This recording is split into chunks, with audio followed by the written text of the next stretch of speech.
You're watching Betting Weekly Fight Life on the Bet Rivers Network. Welcome to Betting Weekly Fight Life. I'm your host, Kyle Andrew, and joining me is Betting Weekly Studios resident fight expert, Mr. Paul Hughes. Paul, how are you doing looking ahead to this weekend of fights?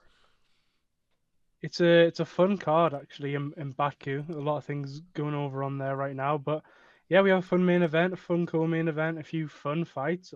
I think a lot of the fights are going to be good to watch. Yes. Not sure how many ones they are to bet on, but they are very fun fights. Yeah. So yeah, I'm looking to get into the card with you. And let's talk about the most important thing here. It's at a reasonable time for you. How excited are you to not have to stay up till 4 or 5 in the morning to watch these fights? I have dinner plans after the UFC event this Saturday night, which is so rare and so welcome. For us, an afternoon card. For you, a proper evening card. Great viewership, great opportunity. As you say, we look for value on the board. See what Bet Rivers gives us this week. But at the very least, it's an entertaining card full of fights. In Baku for the first time, I believe, correct?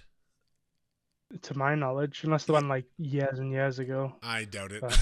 Yeah, I doubt it, but it's good. I mean, the UFC once again proving what a universal product it is, what a global product they are. And before we get into Paul's best bets for this weekend's UFC card in Baku, please take a moment to subscribe. Like this video, subscribe to the Betting Weekly channel. You got to get more Fight Life. You got to get notified of all the great betting shows on the Betting Weekly channel. Subscribing, that's how you help us out. That's how you stay informed of the best odds we find on Bet Rivers. Tons of sports being covered now. We got baseball. We got basketball, although basketball may end tonight, so that one will be on hiatus for a bit. Tennis. We've got it all across the board. Everything you could want. There's even a great newsletter. We'll mention that a little bit later. But let's, for now, dive right into fight number one. This is a really good fight. This is a great fight. I'm looking forward to this one.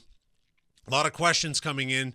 Former champion Jamahal Hill fighting the People's Champion as of that Pereira oddly loss. How you become the People's Champion after getting beaten down so viciously. Khalil Rountree Jr.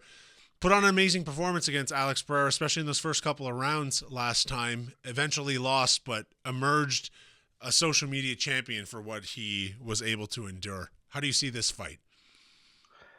Yeah, it's a really good fight. It's a great main event. I'm not sure why this is the headliner in Baku. But yeah, it's a great fight. I think it just depends what version of Jamahal Hill we get. Mm-hmm.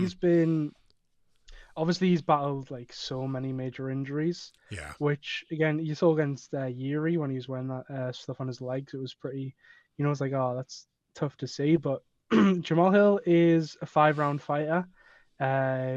He grows into fights, and Khalil, he started off pretty good against Alex, and then he started getting pieced up as it went later on. So maybe that's somewhere the fight's going to go. Jamahal Hill kind of taking over later as Pereira did, and Khalil starting out hot. But no, this should be a really, really good main event. So let me ask you this. In your opinion, what you just spoke of, the way Pereira came on late, is it fair to compare, we expect, I agree with your assessment here, we expect this fight to possibly go in a very similar fashion, but can you really compare anyone to Alex Pereira? He's just such a unique striker and a unique fighter in the UFC right now.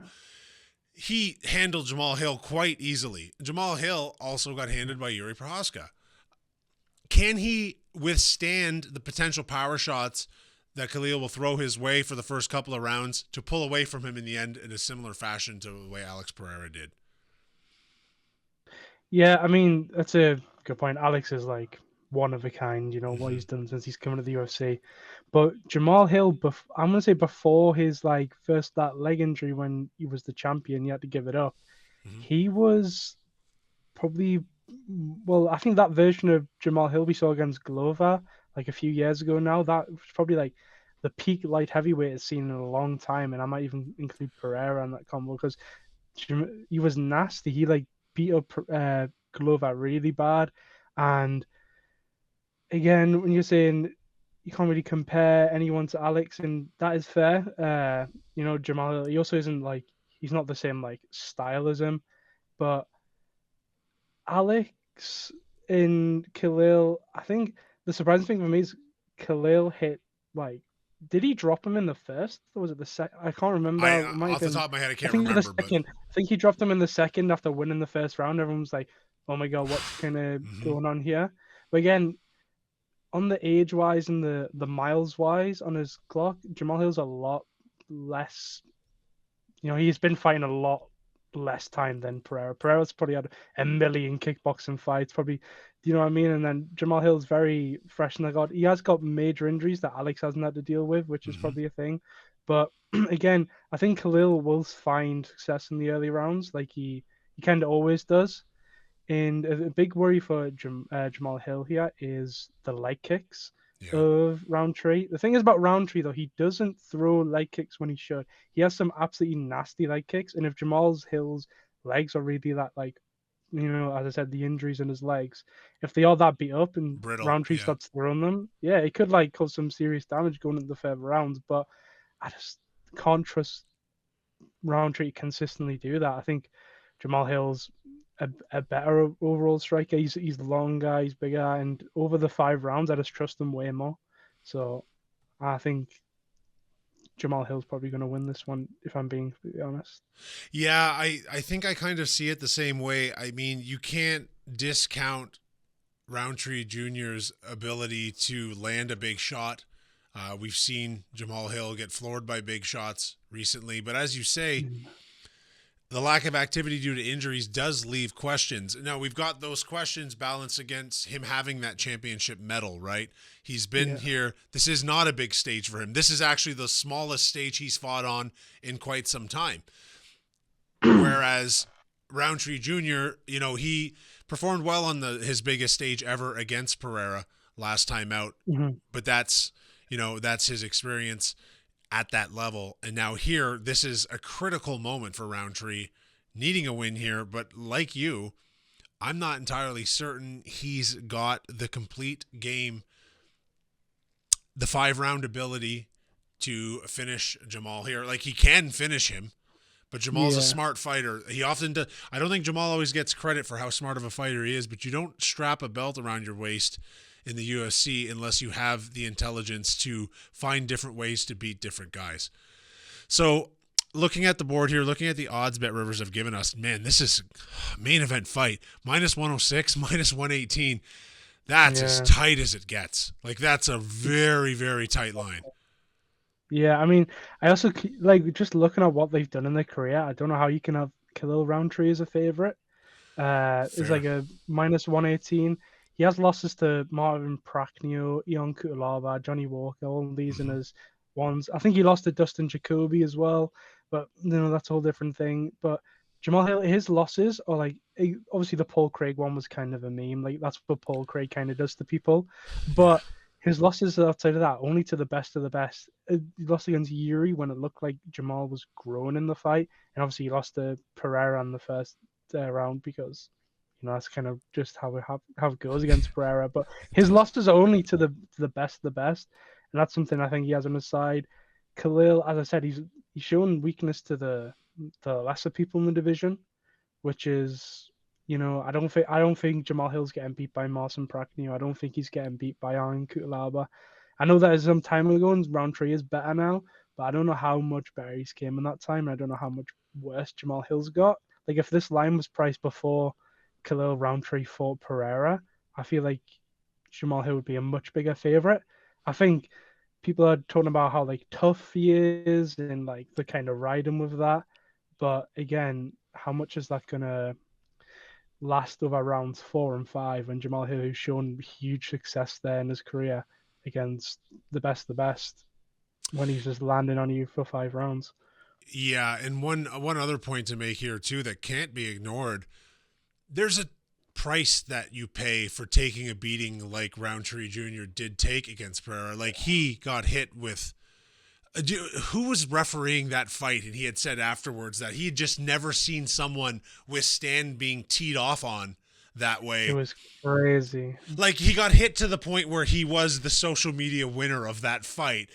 And that's not necessarily a good thing. It was probably great for his pocketbook, great for endorsements and all of those things. But that's like having the odometer in the fight career rolling through like this. It's not an easy thing to withstand, and it's not an easy thing to forget when you step in the ring. And Jamahal Hill has power in his hands as well. Exactly. I think that's part of the reason Khalil Rountree's the favorite, just because how much love he got for that fight. Like the Ferreira fight, that's what feels like it's like.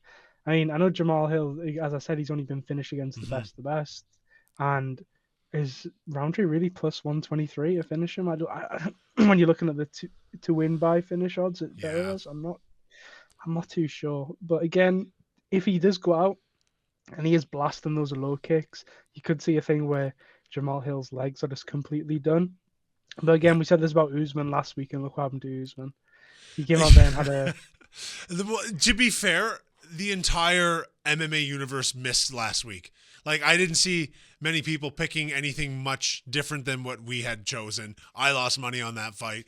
Most people I know that bet UFC lost money on that fight. Good for Kamaru Usman. Truly.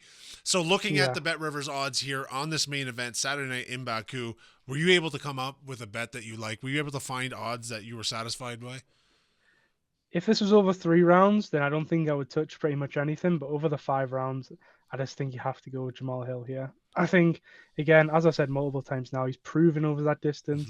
One of the biggest beatdowns in UFC with that win over Glover over 5. I just don't think, again, I don't think 5 rounds favors Khalil. I think that's a hindrance. I think if you want to be with Khalil in something, I think you could take the under, or you could take the KO in that kind of... Well, I think that's kind of your... I don't see him... Because if he does... I don't know. I just don't see him throwing that... He throws to, like, kill you. And, like, I don't think he's going to be doing that.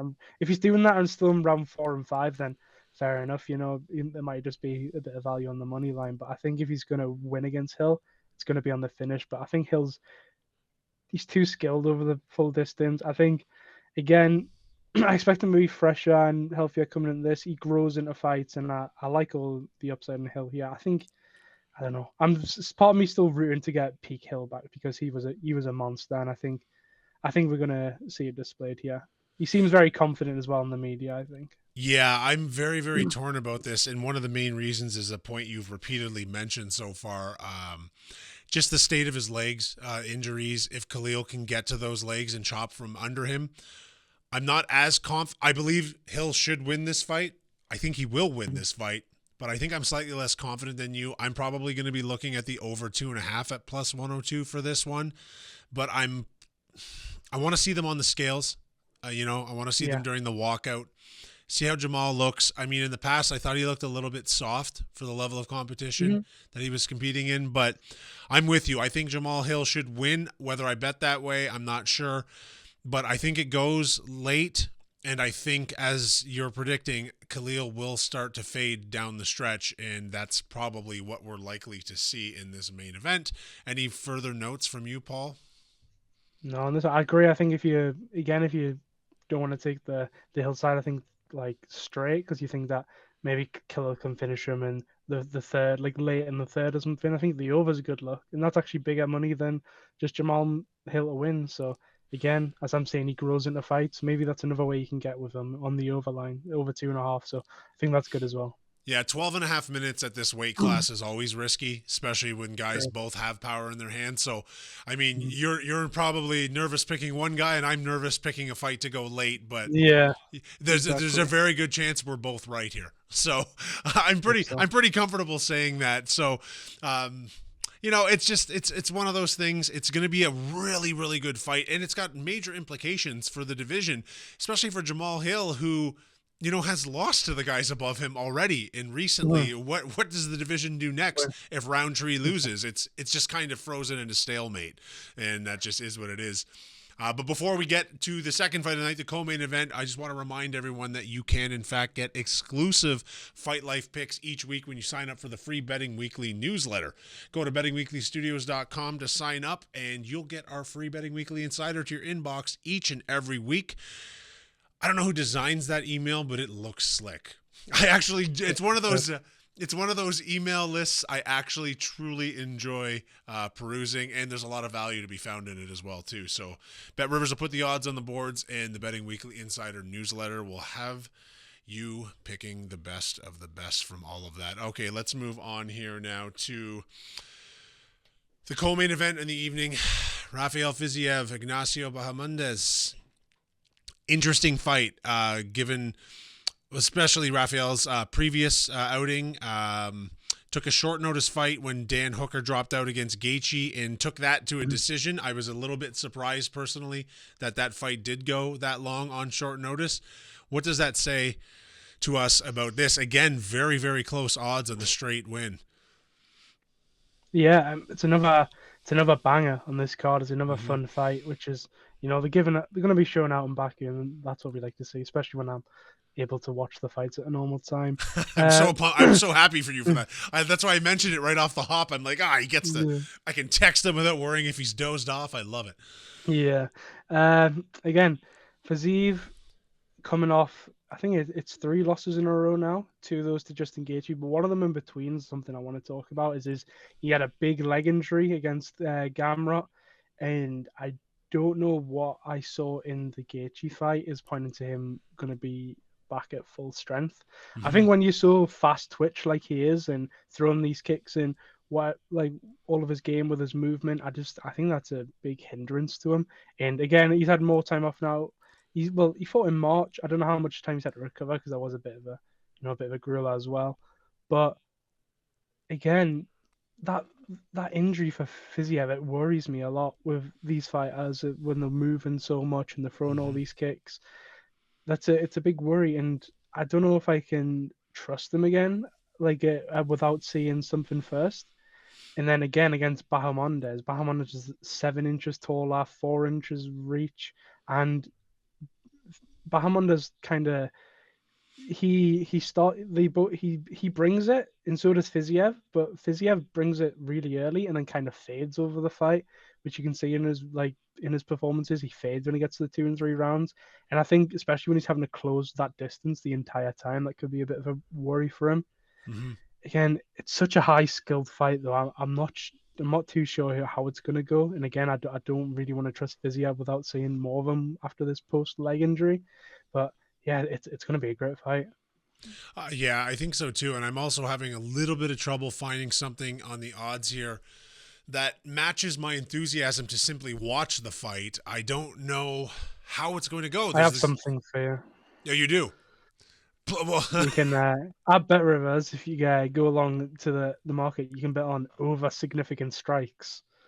So if you're sitting there and you want to watch like a war go down, and these 2 fighters who are certainly going to bring it, again. But if you think they're going to bring it too much and one of them's going to get knocked out, that's the problem. That count stops. Yeah, but again, that's a fun way to get with it, with also having violence, but also rooting for it to last as long as possible, because a lot of time when you're rooting for violence, it's you want the fight to finish quickly because you're on the under. But with the significant strikes market at Bet Rivers, you can watch that and then just hope a war goes on with 2 guys with good chins, both of them. That would be actually a fantastic way to go with this. You look at the total round betting, minus 420 to be over 1.5 rounds, minus 225 to be over 2.5 rounds. That's interesting because, and I'm just taking a quick look at this. This isn't what I'm committing to, but if you favored either of these fighters, it seems like there's a pretty decent chance this one would go the distance. Just based on a war of attrition, why wouldn't you take your favorite fighter to win by decision? They're both plus 250. If you like Ignacio to win this fight, take him by decision.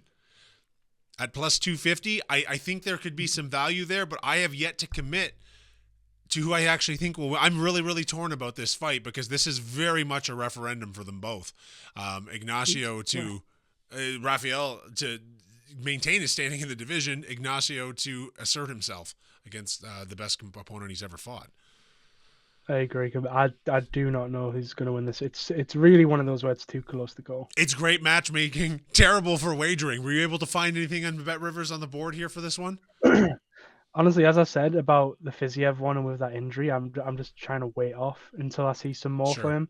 Again, if it's going to be for anything, it would have to be going with like Bahamondes. As I said, he's too big, he's too long, and Fiziev kind of fades over 3. Mm-hmm. I was seeing when he gets to the end of that third, especially when he's gonna have to chase Bahamondes down with the big long arms he's got and legs. So I And don't know. especially I'm if he's gonna losing going into that third round, or at least if we exactly. think and his corner thinks he's losing, he's going to be using that length to maintain the distance and just keep him away from him and kind of finish the fight that way, I would have to suspect.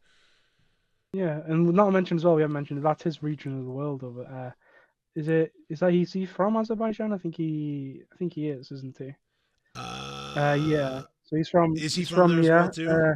yeah. So again, I don't know if that's gonna help or be even bigger pressure, or I know he That's a good point. represents them at least. Yeah, there is So another fighter we'll get to who it is a hometown fight for, but mm, okay, well, we were unable to find anything we absolutely loved. Again, I would be come fight time taking a look at the decisions if I fancy a guy in either direction, but I've yet to make up my mind. So as of right now, I too am a pass on that. And I guess we can just keep moseying on through the main card here. An old friend, an old favorite, Mr. Curtis Blaydes is back in the octagon, fighting Rizvan Kuniev. What do you think here? This is this is the cursed debut fight for Kuniev, is it not? I mean, I don't know how Kuniev's getting this fight. Anyways, I mean, It's I odd. watched this contender series. I've watched some of the other ones as well before he got here. He beat Henan Ferreira in PFL, Mm-hmm. but then it got overturned because he popped the peds. Yeah. So that wasn't. It's And then he got I think he got a couple of years suspension, and then he came back and got cage push for 3 minutes in the Dana White contender series fight, yeah, I and then don't. finished him at the end of the first, and now he's getting Curtis Blaydes on debut. And It's quite weird. this is a Curtis Blaydes who's only ever lost to like the best of the best. Like he's Exactly. like This is he's tough as it comes.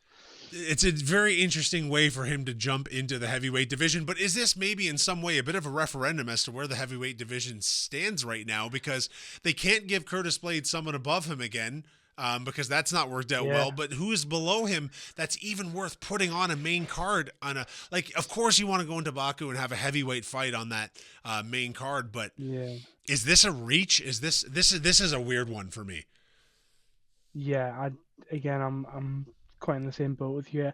I just don't know what I think. Again, Kuniev, he looked good when he was fighting Ferrer, and then he popped for Peds. So I don't know if what's going on there. I don't know if he's again. You can only assume he's coming in here as Mm-hmm. a clean fighter, and it's not going to happen again. But Curtis Blaydes is top of the top in UFC. He has some big wins, but I have a problem with Curtis Blaydes is that whenever I think, okay, Curtis Blaydes, you're going to go in this fight and you're going to wrestle, he goes, no, I'm going to strike. And it's like, okay, Curtis Blaydes, you're going to go in this one, you're going to strike. And he goes, I'm going to try the wrestling today. And it's like, I can't really lay chalk minus 275 on someone who does that again, because you never Mm-hmm. know what Curtis Blaydes is going to show up. But I feel like this is just way too big a step up for Kuniev, honestly. And I just can't see Well, Blaydes losing this. let me throw these numbers at you, Paul. There's huge odds on Kuniev to win in any sort of finish, KO, TKO, DQ. Yeah. Half of his wins have come via those means. All 5 of Blaydes' losses have come by KO.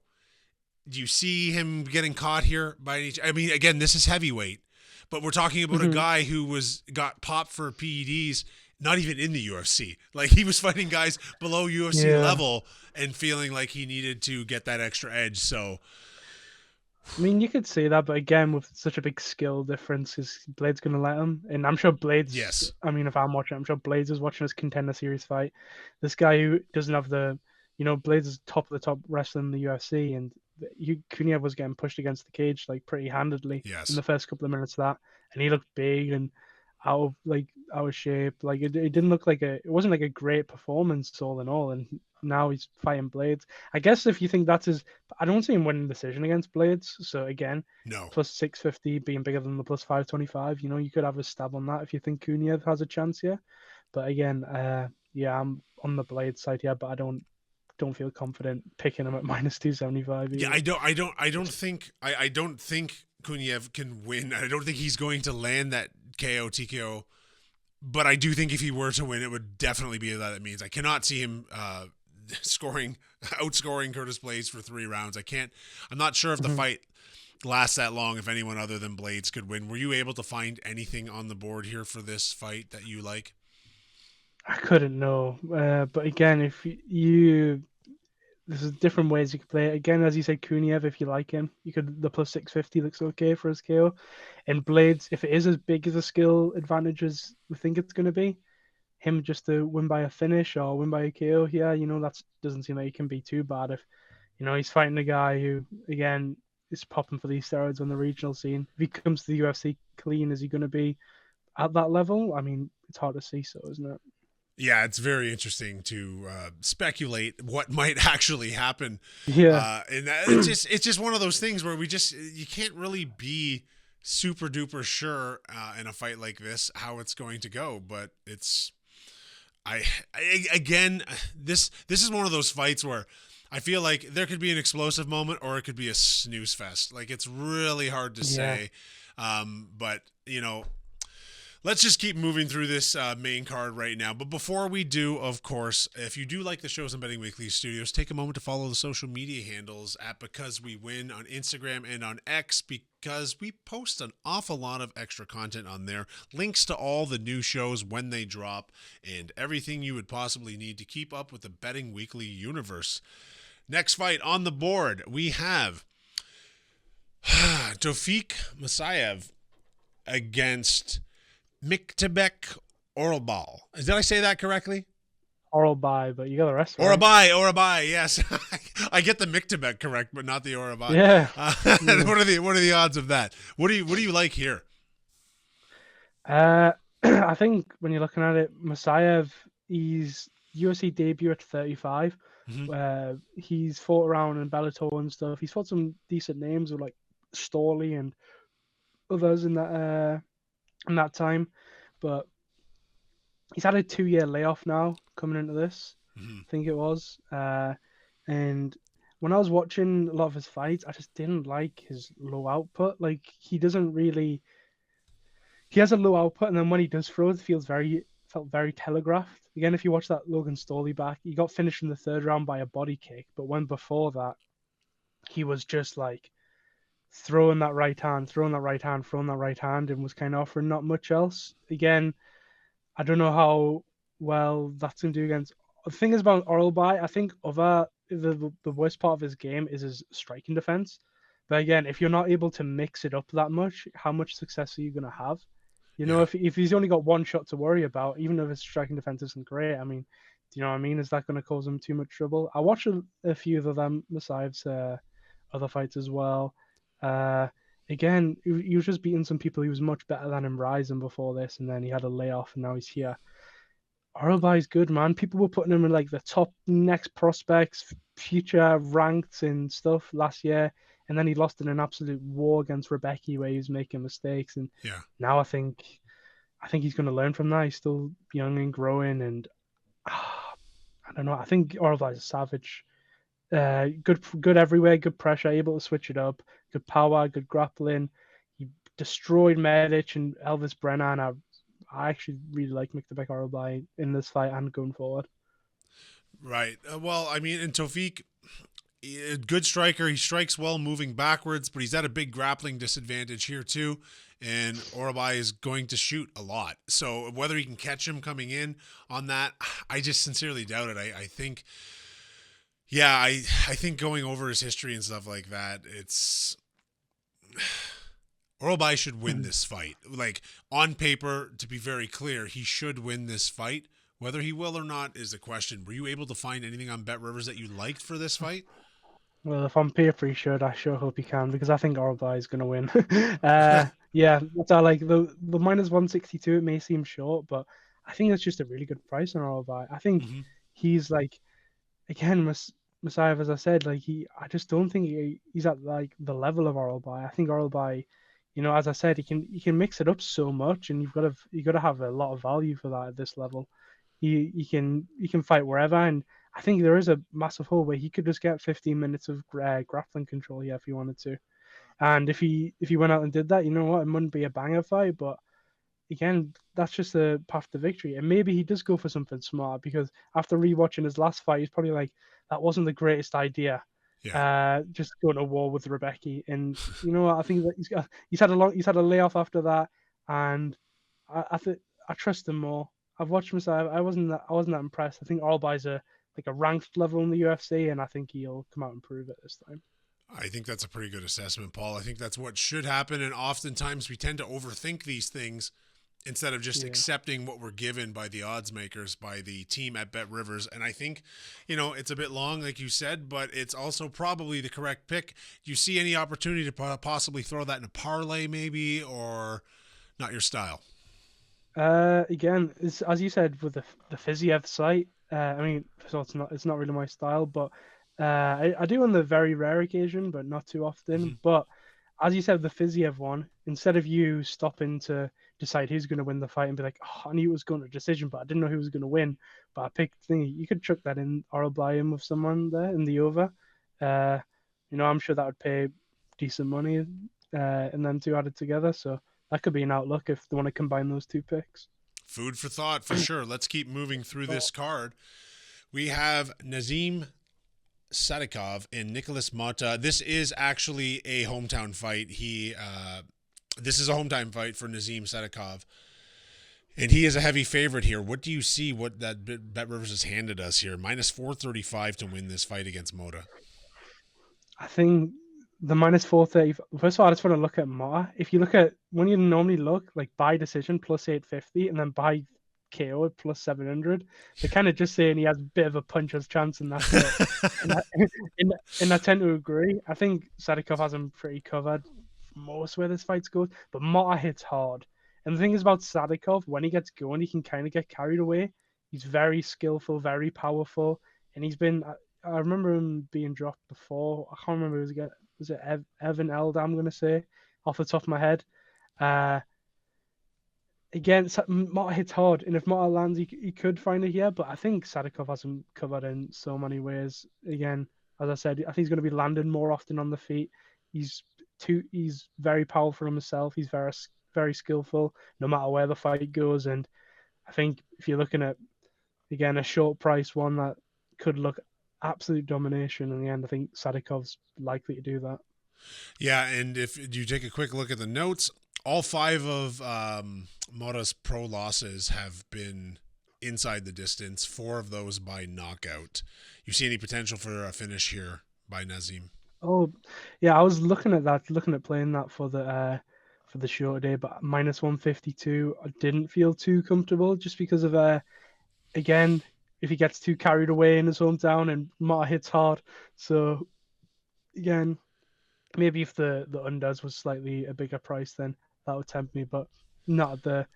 I do think he's going to win by finish, and I don't think this fight's going to go the distance. But again, I think it should be pretty routine for Sadykhov. Yeah, I think no matter how he wins, it should be pretty dominantly. Well, and of course, too, when it comes to the betting, just because you think something's going to happen, it doesn't mean you can find a number you like to manage your bankroll to put money on the line for this. Were you able to find anything on Bet Rivers for this fight that you liked?